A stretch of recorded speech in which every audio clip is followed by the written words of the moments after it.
Social মিডিয়ার অন্যান্য যে কোনো চ্যাটিং সাইট থেকে সবচেয়ে ইম্পর্টেন্ট এবং সবচেয়ে বেশি বহুল ব্যবহৃত হচ্ছে মেসেঞ্জার। আর মেসেঞ্জার দিন দিন আপডেট হয়ে যাচ্ছে।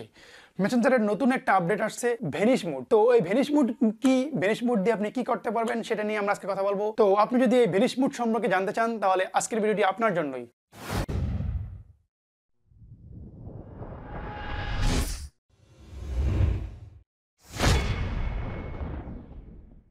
Hello viewers, welcome to tech Arif YouTube channel. আমরা আজকে কথা বলবো ভ্যানিশ মোড কি, সেটা কিভাবে কাজ করে এবং ভ্যানিশ মোড আর সিক্রেট কনভারসেশন এই দুটোর মধ্যে মৌলিক পার্থক্য কি, আপনি কেন সিক্রেট কনভারসেশন না করে ভ্যানিশ মোডে চ্যাট করবেন অথবা কেন ভ্যানিশ মোডে না করে সিক্রেট কনভারসেশনে চ্যাট করবেন সেটা নিয়ে আমরা কথা বলতেছি। তো চলুন আমরা পুরো ব্যাপারটা ফোনের স্ক্রিনে গিয়ে বুঝে নিচ্ছি। মোবাইলের স্ক্রিনে চলে আসার পর আমরা চলে যাব প্লে স্টোরে। তো প্লে স্টোরে গিয়ে আমরা সার্চ করব মেসেঞ্জার লিখে, মেসেঞ্জার ক্লিক করলাম, আমাদেরকে মেসেঞ্জারটা দেখাচ্ছে। তো দেখেন এইখানে আমার মেসেঞ্জারটা আপডেট দেওয়া আছে, এই জন্য এখানে ওপেন লেখা আছে। তো আপনাদের এখানে আপডেট লেখা থাকতে পারে। তো ফার্স্ট কাজ হবে আমাদেরকে মেসেঞ্জারটা আপডেট দিয়ে নেওয়া। যেহেতু আমারটা আপডেট করা আছে, সো আমি ওপেন করলাম। ওপেনের জন্য ওপেনে ক্লিক করলাম, আমার মেসেঞ্জারটা ওপেন হয়ে গেল। তো আমরা সর্বপ্রথম দেখে নেব যে কিভাবে ভ্যানিশ মোডটা অ্যাক্টিভ করে। তো আমরা যে কারো প্রোফাইলে ঢুকলাম, মানে সেট করার জন্য যেখানে ঢুকি সেখানে ঢুকলাম। ঢোকার পর আমরা উপরে যেই আইকনটা আছে এখানে আমরা ক্লিক করলাম, বা এই পিকচারের নামের মধ্যে ক্লিক করলে হবে।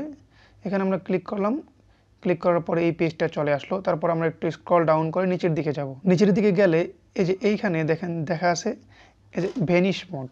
এই আপডেটটা এতদিন ছিল না, এটা নতুন আসছে। তো আমরা এখানে ক্লিক করে এটা অন করে দেব। তো এটা হলো ভ্যানিশ মোড অন করার জন্য অপশনের মাধ্যমে অন করতে হয়। তো ভ্যানিশ মোড অন করার পরে আমরা এই স্ক্রিনটা দেখতে পাবো, যে স্ক্রিনে আমরা এখানে মেসেজ লেখার জন্য অপশন পাবো, কিন্তু কোনো কল করার জন্য অপশন পাবো না।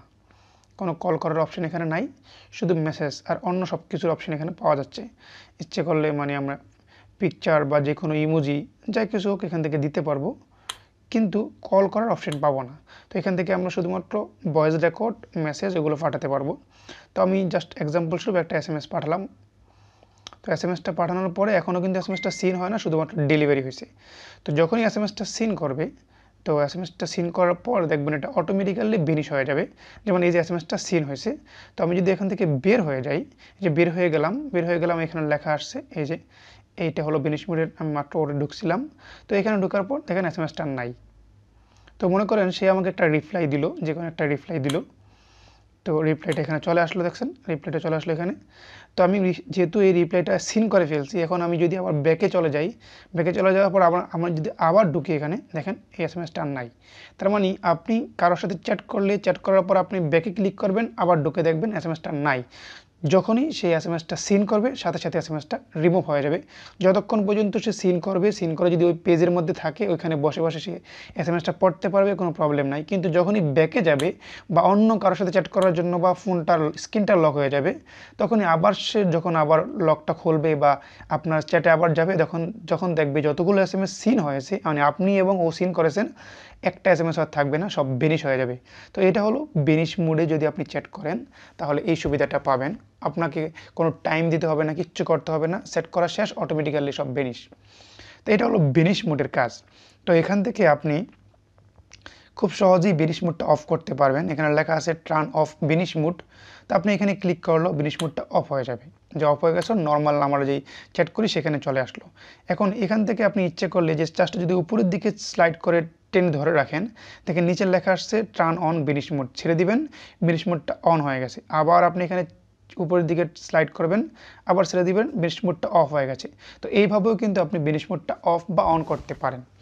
এখন আমরা আসি যে আমাদের মেসেঞ্জারে আগে একটা সিস্টেম ছিল, সেটা হলো এই যে সিক্রেট কনভারসেশন। এখন নতুন আসছে ভ্যানিশ মোড।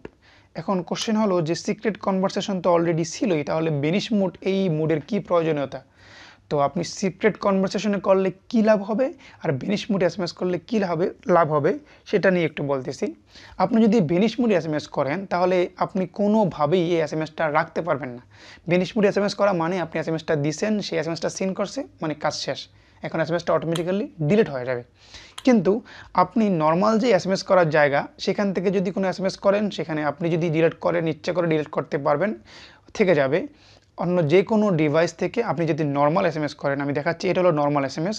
তো আপনি যদি এইখান থেকে এসএমএস করেন সে এই ফেসবুকটা মানে যাকে আপনি এসএমএস করছেন বা আপনার ফেসবুকটা আপনার এই মোবাইল ছাড়া অন্য যতগুলো মোবাইল আছে যে কোনো মোবাইল থেকে আপনি এই এসএমএসগুলো দেখতে পাবেন।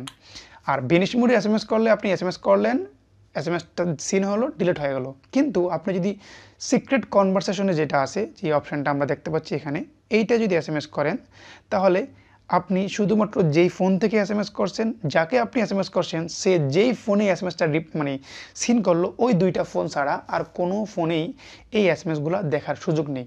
তো এটা হলো সিক্রেট মোডের সবচেয়ে বড় প্লাস পয়েন্ট, যে আপনি যেই ফোন থেকে এসএমএস করবেন এবং ও যেই ফোন থেকে এসএমএসটা সেন্ড করবে এই দুইটা ফোন ছাড়া অন্য কোনো ফোন থেকে আপনি এটা দেখার কোনো সিস্টেম পাবেন না।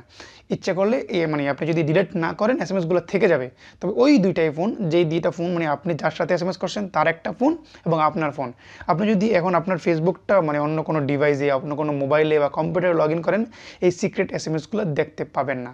তো এটা হলো সিক্রেট মোডে এসএমএস করার সুবিধা, যে আপনি এসএমএসটা ডিলিট করতে যাচ্ছেন না কিন্তু আবার একটু সিক্রেট গোপন রাখতে চাচ্ছেন, সেটার জন্য আপনি যে মোবাইল থেকে এসএমএস করলেন সেই মোবাইলে থেকে গেল, অন্য কোনো মোবাইল থেকে দেখার সুযোগ নেই। এই ছিল আজকে আমার ভিডিও। যদি ভালো লাগে অবশ্যই লাইক করবেন, কোনো কিছু বুঝতে সমস্যা হলে কমেন্টে জানাবেন, আর আমার চ্যানেলটা সাবস্ক্রাইব করতে ভুলবেন না। আল্লাহ হাফেজ।